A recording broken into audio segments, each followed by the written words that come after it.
say something like, We're opening the doors to the World Wide Web. So all from Hong Kong, we want to welcome you here. Where are these people from? Yeah. Russell? Russell, yeah. Where are your people? Someday you could move to Roblin. I don't know. As soon as there's a house available, we'll let you know. But I just want to ask you a question about that, because what you've touched on is something that many in our own church family have gone through. And so I would just like to ask you about these 12 years since your son went to heaven.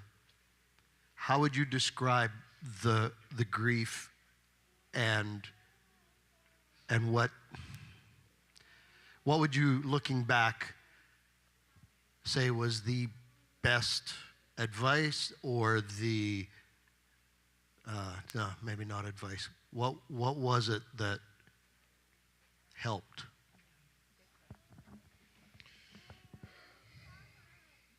I mean, when you go through this, you have well-intentioned people that say things that don't help. Yeah. You know? And that's always the fear. It's like when you come to a grieving family, what do you say? What do you do? I mean, I'm sorry for your loss. And so we found some friends that would just be able to sit with us.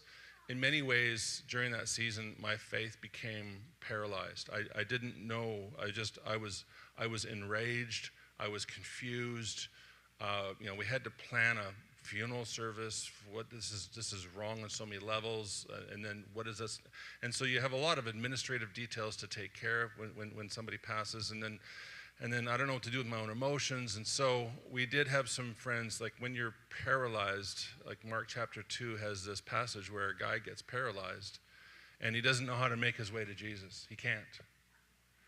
And so he's got 4 friends that pick him up and just carry him towards Jesus, and then find that there's a barrier between this man and the person of Jesus. And I had some friends that would actually carry me to Jesus, and they would break apart the roof, and they would lower me in the presence of Jesus, where I would just vent my anger. It's like, you know, you said this, and you said this, and we prayed in faith, and you said that believers would be able to heal the sick. I mean, I just went for it, right? And they just consistently lowered me into the presence of Jesus. One of them put us in a condo in Florida for 6 weeks. And I'm like, seriously? It's like, yeah. So I would go out onto the beach every night for about 2-3 hours. I'm like, Darlene, you finish your book. And she's a great reader. And I'm like, I have to go for an angry God walk. I'm actually angry at God. And so I would just go out there and I would just pour out my grief to him, and then I would listen for what he had to say.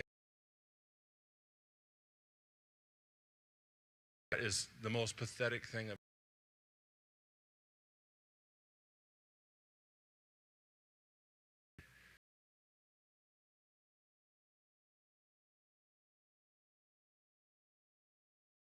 And it's like,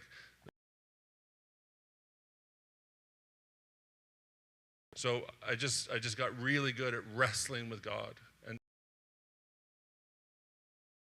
like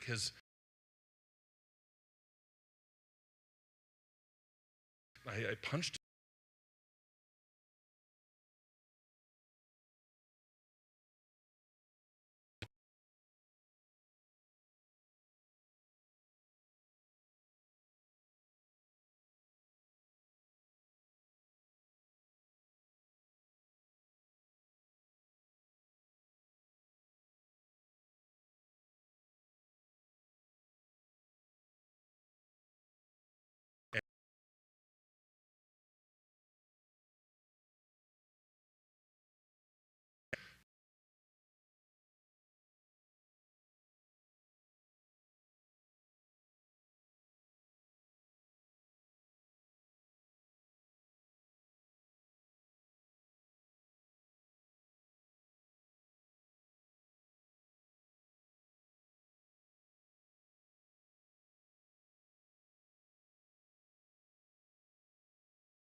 This on your part more than mine. if you have had loss in your life, but we also recognize who our Savior is, a Redeemer who always gives us something better in return when we give